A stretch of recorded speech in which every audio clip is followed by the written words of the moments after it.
Chapitre 4. La grève.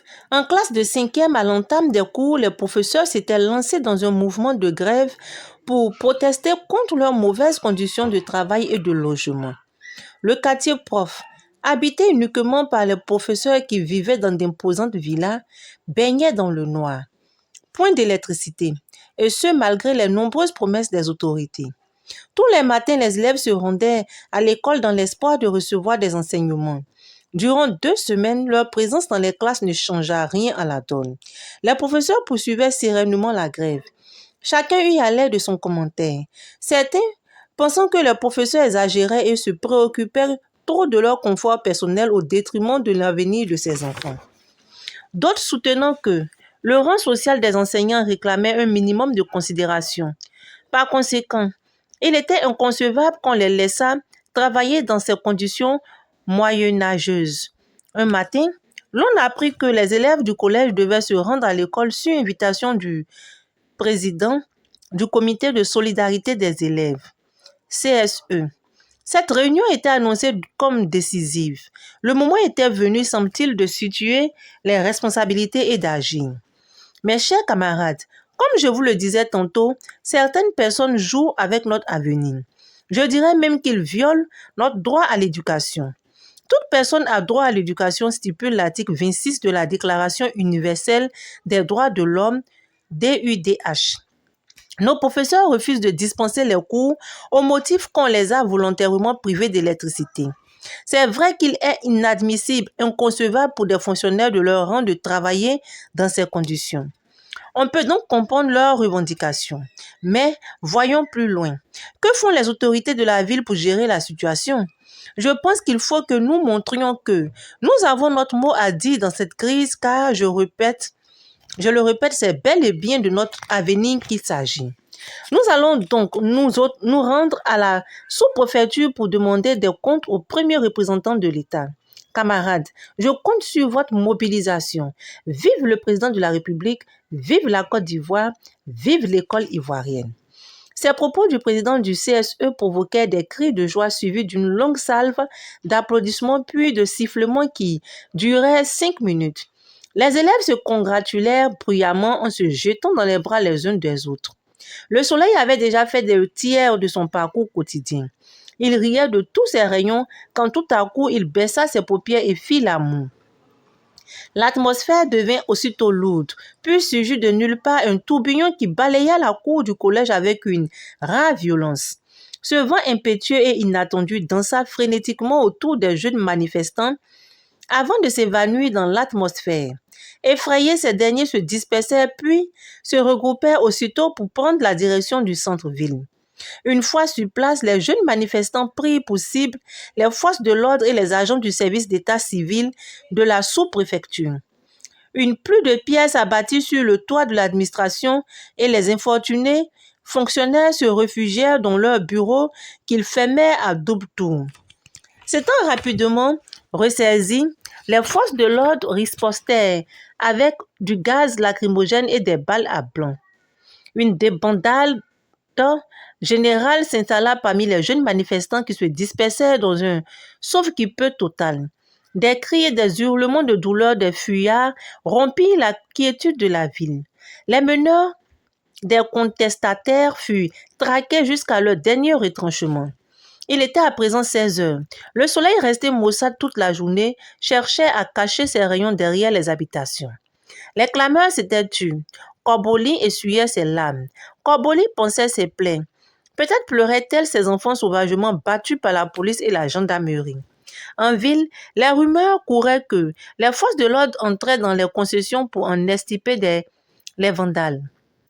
Des agents de la mairie et de la sous-préfecture qui avaient essuyé les jets de pierre étaient de la partie. On eut même recours à des indicateurs parmi les élèves. Parmi ceux qui avaient été molestés par les élèves figurait Théophile, un homme d'une forte corpulence avec de gros biceps et de puissants pectoraux que cachaient mal les t-shirts qu'il aimait porter. Légèrement plus grand que la moyenne, Théophile avait de larges épaules et une tête de justicier. Lorsqu'il traînait son physique de déménageur en ville, Théo ne pouvait jamais passer inaperçu. On dirait même qu'il envahissait les rues de tout son corps, fièrement. Cet homme-là était le voisin immédiat de la famille Abi.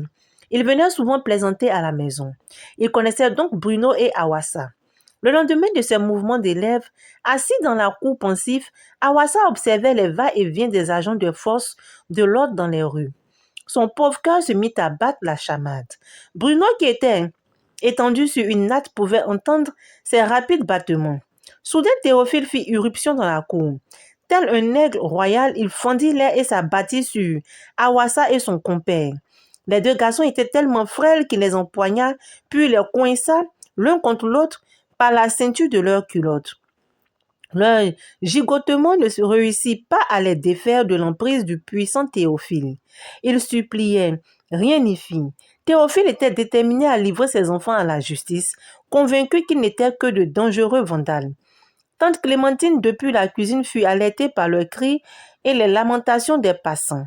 Elle se lança dans une agressivité verbale d'une rare violence à l'endroit de celui qui était venu procéder à l'arrestation en flagrante violation de domicile. Lorsqu'elle sut qu'il s'agissait de Théophile, elle fut d'autant plus étonnée que cet homme était loin d'être un ennemi de la famille. Confuse, tante Clémentine trouva une échappatoire. Elle prétendit avoir la fumée plein les yeux et qu'il eut méprise sur la personne. Elle lui lança quelques flatteries dignes d'une griotte mandingue et le pria de relâcher les gamins. Théophile resta de marbre. Awassa sortait tout juste d'une grave crise de malaria. Il était très amaigri. Il n'aurait donc pas survécu à des sévices corporels de quelque nature que ce soit. Tante Clémentine rappela à Théophile qu'il risquerait d'avoir la mort de ses enfants sur la conscience. Surtout que, de mort d'homme, il en était question en ville. Enfin, Théophile céda. Après le départ de celui-ci, Bruno et Awassa eurent droit à une bonne correction. Oncle Abi les réprimanda copieusement. Jamais on ne l'avait vu dans un tel accès de colère. Il tremblait de tout son corps, bouillonnait de rage, faisait de grands gestes, tournait sur lui-même, faisait un pas en avant et deux en arrière, tanguait à gauche puis à droite et revenait se planter devant eux. Toutes sortes de mots, grands, gros, acérés, amers, jaillissaient frénétiquement de ses lèvres pendant d'interminables minutes. Ne jamais suivre la foule aveuglement, hurla-t-il. Au bout d'une vingtaine de minutes en nage, il se laissa choir sur une chaise ravi d'avoir fait passer un mauvais quart d'heure à ses jeunes protégés. L'instant d'après, il commença à piquer du nez puis sombra dans les bras de Morphée comme si de rien n'avait jamais été. Le lendemain matin, une autre agitation insolite s'empara de la ville. Les rues se vidaient en quelques minutes et les gens se barricadèrent chez eux. Des bruits de bottes suivis de pleurs de femmes et de jeunes filles nubiles se levaient et, crescendo, emplirent l'atmosphère. Les bérets rouges des forces spéciales de l'armée nationale prirent possession de la cité. Selon les rumeurs, ils agiraient sur l'ordre d'une personnalité politique, originaire de la région qui n'aurait pas apprécié que des individus mal intentionnés détruisent sa ville natale. Il faut mater ces séditieux, vociféra-t-il. Ces ingrats qui veulent retarder la marche du pays vers le développement doivent être corrigés. Et tutti quanti, les professeurs étaient la principale cible. Ce seraient eux qui auraient incité les élèves à perpétrer ces actes de vandalisme. Très vite, la chasse aux professeurs s'organisa et s'intensifia en quelques minutes. Sur dénonciation ou non, les enseignants furent traqués et arrêtés. Ils furent exhibés comme des butins de guerre sous les regards médusés de leurs élèves. Toute la journée, ils furent livrés en spectacle. Ainsi s'achève notre chapitre 4. Je vous dis à très bientôt pour la suite. Bye!